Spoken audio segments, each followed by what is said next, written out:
أعمالنا من يهد الله فلا مضل له ومن يضلل فلا هادي له أشهد أن لا إله إلا الله وحده لا شريك له وأشهد أن محمدا عبده ورسوله لا نبي بعده اللهم صل وسلم وبارك على سيدنا محمد وعلى آله وأصحابه رسول الله أجمعين أما بعد فيا عباد الله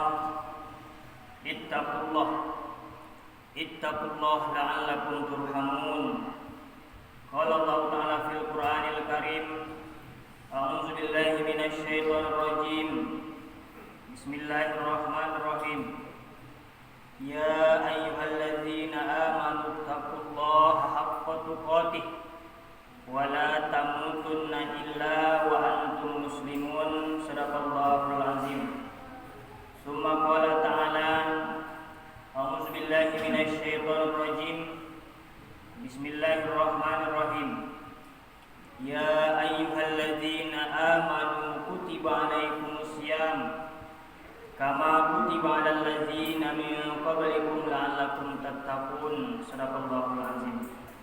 Ma'asyiral muslimin, sedang salat Jumat yang dirahmati oleh Allah Subhanahu wa taala. Kembali kita bersyukur dengan ucapan alhamdulillah.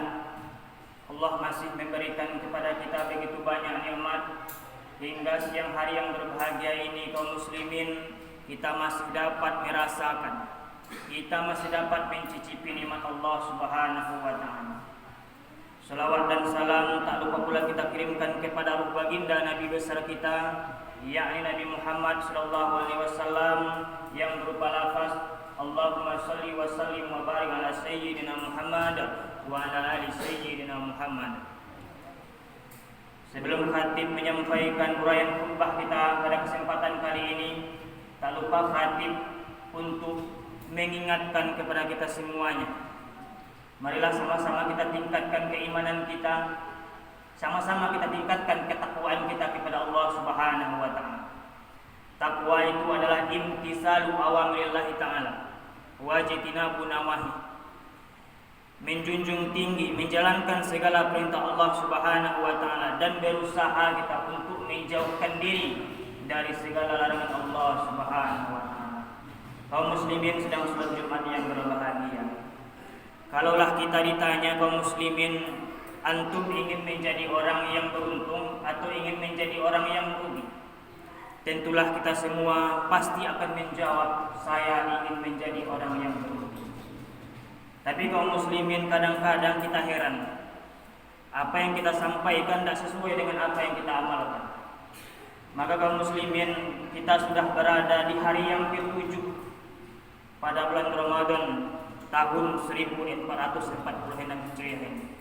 Maka dari itu khatib ingin menyampaikan ada beberapa golongan manusia yang merugi di bulan Ramadan kaum muslimin.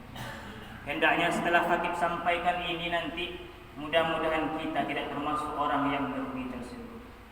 Kaum muslimin sedang salat Jumat yang berbahagia. Orang yang pertama yang merugi di bulan Ramadan itu adalah orang yang diberikan Allah kesempatan, orang yang diberikan Allah umur bertemu dengan bulan suci Ramadan, tapi dia acuh saja, abai saja. Nak puasa-puasalah orang, nak sembahyang-sembahyanglah orang, nak tarawih-tarawihlah orang, yang inyo tetap tidak mau menjalankan perintah Allah Subhanahu wa taala. Kaum muslimin sedang salat Jumat yang berbahagia. Kita bertemu dengan bulan Ramadan ini termasuk nikmat yang paling besar. Masih diberikan Allah kita bertemu dengan bulan Ramadan. Bulan Ramadan yang akan datang kaum muslimin selama belum kiamat pasti akan datang juga. Tapi yang belum pasti itu kaum muslimin umur kita. Apakah kita masih bertemu dengan bulan Ramadan yang akan datang atau tidak? Bahkan Ramadan ini kaum muslimin belum tentu sampai umur kita sampai akhir Ramadan nanti. Maka kaum muslimin, golongan orang yang pertama di bulan Ramadan itu adalah bertemu dia dengan bulan Ramadan, tapi dia tidak mau beriman kepada Allah Subhanahu wa taala. Kaum muslimin sedang salat Jumat yang berbahagia sebagaimana firman Allah yang sudah khatib bacakan tadi dalam Quran surah Al-Baqarah ayat 183. A'udzubillahi minasyaitonir rajim. Bismillahirrahmanirrahim. Ya ayyuhallazina amanu kutiba alaikumusiyam kama kutiba alal ladzina min qablikum la'allakum tattaqun. Yang artinya adalah, wahai orang-orang yang beriman, kata Allah, diwajibkan atas kalian berpuasa sebagaimana diwajibkan atas orang-orang sebelum kamu, yang tujuan dasarnya adalah la'allakum tattaqun, supaya mendidik kalian, supaya membina kalian menjadi insan yang takut kepada Allah Subhanahu wa taala. Kaum muslimin sedang salat Jumat yang berbahagia. Orang yang tidak puasa itu tidak perlu kita pertanyakan. Karena kalau kita lihat tafsir Quran surah Al-Baqarah ayat 183 ini, kaum muslimin, tafsirnya khusus. Ayat khusus yang diberikan Allah, yang diperintahkan Allah hanya kepada orang yang beriman. Berarti kalau dia tidak puasa, berarti dia tidak beriman kepada Allah Subhanahu wa taala. Maka kaum muslimin, beruntunglah kita kalau hati kita tergerak untuk berpuasa, sholat di dalamnya, melakukan amal-amal ibadah di dalamnya. Beruntunglah kita termasuk orang yang mendapatkan nikmat dari Allah Subhanahu wa taala. Kemudian kaum muslimin yang kedua, orang yang merugi di bulan Ramadan itu adalah orang yang layu puasa, tapi dia tidak tahu, tidak mengetahui ilmu puasa itu. Maka kaum muslimin, sebuah cerita. Ada beberapa ulama kita yang mengatakan ini hadis, tapi kami pribadi tidak berani mengatakan ini hadis. Karena dulu kami 2 SKS belajar di kampus tidak menemukan hadis ini. Makanya lebih selamat kita sampaikan perkataan-perkataan ulama. Perkataan ulama kita, iblis itu kaum muslimin lebih takut kepada orang alim, orang yang berilmu. Tidur dia orang berilmu itu daripada orang yang beribadah tapi dia tidak tahu ilmu daripada ibadahnya. Maka kaum muslimin, ada satu cerita yang disampaikan oleh ulama kita. Suatu hari iblis ingin menggoda orang yang sholat di masjid. Jadi ketika kita sholat kaum muslimin, ada satu iblis yang tugasnya untuk menggoda kita ketika sholat, namanya Kanzab. Maka ketika itu melihat orang yang tidur tadi, kaum muslimin, lari iblis. Ditanyalah oleh iblis yang lain, mengapa anda jadi bang goda? Mengapa anda jadi kamu goda orang yang sholat tadi? Apa kata iblis? Saya takut karena di samping orang yang sholat tadi ada orang yang sedang tidur. Kenapa kamu lebih takut kepada orang yang tidur? Kata iblis yang satu tadi. Ya, orang yang tidur itu walaupun dia tidur tapi dia berilmu. Sedangkan orang yang sholat tadi, walaupun dia sholat, tapi dia tidak tahu syarat sholat apa, rukun sholat apa, tomakninah apa. Maka takut saya kalau saya goda dia nanti, dia meminta ilmu kepada yang sedang tidur tadi. Maka kalau muslimin dalam berpuasa pun kita harus tahu kita ilmunya. Apa rukun puasa itu? Apa syarat puasa?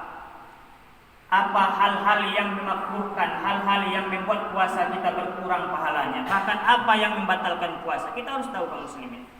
Jangan sampai kita berpuasa, puasa orang, puasa awak, tapi puasa awak itu diterima oleh Allah Subhanahu wa taala.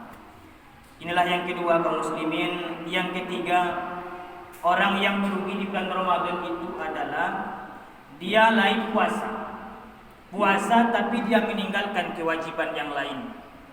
Lain puasa tapi itu sembahyang. Lain puasa tapi malah membayar zakat. Maka kaum muslimin, as-salatu imaduddin. Kita sering mendengarkan kata-kata ini. Salat adalah tiang agama. As-salatu miftahul jannah. Salat adalah kunci daripada surga. As-salatu miftahul khair. Salat adalah kunci daripada kebaikan.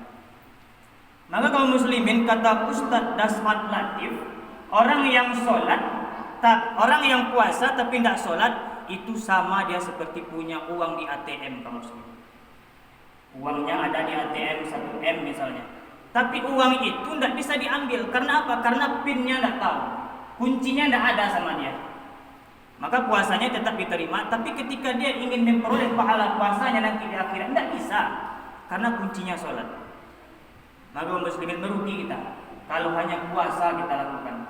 Maka sholatlah, zakatlah, dan tunaikan ibadah-ibadah yang wajib lainnya. Kalau bisa ditambah amal-amal yang sunnah. Kemudian kaum muslimin, orang yang merugi di bulan Ramadan yang keempat adalah nyelai puasa, tapi maksiat jalan terus. Puasa mencuri jalan terus, puasa berdusta juga ia, puasa menggosip juga ia, menggunjing juga ia. Maka kaum muslimin, kata Imam Ghazali, orang yang berpuasa tapi selalu bermaksiat itu ibarat dia seperti mengiris-iris buah, mericih-ricih kuini. Kaum muslimin, ibaratkan setiap dia melakukan kemaksiatan, maka kuini itu diricih, buah itu diiris sampai tinggal bijinya saja. Maka kaum muslimin, mungkin pahala puasa kita dari 100 Allah berikan. Karena kita berdusta 1 kali dikurangi 5 pahalanya. Karena kita mencuri dikurangi 20, sampai tidak ada pahala ibadah puasa kita kaum muslimin. Jelaslah kata Rasul, kam min shaimin laisa lahu min siyami illa al-ju' wal 'atash. Betapa banyak orang yang berpuasa, kata Rasul, tapi tidak mendapatkan apa-apa kecuali hanya rasa dahaga dan rasa lapar saja. Nah, kaum muslimin, yang terakhir orang yang merugi di bulan Ramadan itu adalah dia hanya beramal khusus di bulan Ramadan saja. Habis puasa, dia pernah sembahyang. Habis puasa, dia pernah mengaji deh.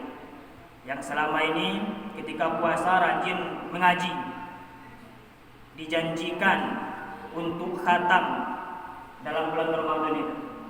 Tapi ketika habis bulan Ramadan, Al-Quran tidak pernah dibuka lagi, sholat ke masjid tidak pernah lagi. Padahal ketika Ramadan tarawih sunnah, bisa dia kerjakan di masjid 20 rakaat, bisa dikerjakan di masjid 8 rakaat. Tapi ketika habis bulan Ramadan kaum muslimin, sholat tak pernah lagi. Inilah orang yang merugi itu. Kita dilatih kaum muslimin, Ramadan itu adalah bulan pendidikan. Selama 1 bulan 30 hari atau 29 hari kita dilatih untuk beribadah kepada Allah Subhanahu wa taala. Makanya jelas dalam Quran surah Al-Baqarah itu di ujung-ujung ayatnya, tujuan berpuasa itu setidaknya ada 3. Yang pertama terdapat dalam Quran surah Al-Baqarah ayat 183 tadi yang kita bacakan tadi, la'allakum tattaqun. Kalau sudah berpuasa kita selama sebulan, janji Allah kita akan menjadi orang yang bertakwa. Kalau kita tidak menjadi orang yang bertakwa, berarti puasa kita sia-sia. Yang kedua kaum muslimin, terdapat dalam Quran surah Al-Baqarah ayat 185, la'allakum tashkurun, agar kita menjadi orang yang bersyukur kepada Allah Subhanahu wa taala. Kalau kita setelah Ramadan tidak bersyukur, bahkan tambah kufur, maka puasa kita sia-sia kaum muslimin. Dan yang ketiga kaum muslimin, yang terakhir terdapat dalam Quran surah Al-Baqarah ayat 186, la'allahum yarshudun, orang-orang yang mendapatkan kebenaran, cerdas awak. Lah tahu wak salat ke masjid lebih besar pahalanya, kenapa kita lebih memilih salat sendirian di rumah? Cerdas kita setelah selesai bulan Ramadan itu. Lah tahu wak pahala untuk melakukan ibadah-ibadah sunnah itu besar, kenapa kita masih meninggalkan yang sunnah? Maka muslimin, di kesempatan khutbah yang singkat ini, mudah-mudahan kita termasuk orang yang merugi. Marilah kita tingkatkan iman kita tingkatkan ketakwaan kita kepada Allah Subhanahu wa taala. Mudah-mudahan kita termasuk orang yang bertakwa di sisi Allah Subhanahu wa taala. Fa'tabiru yaumil absar la'allakum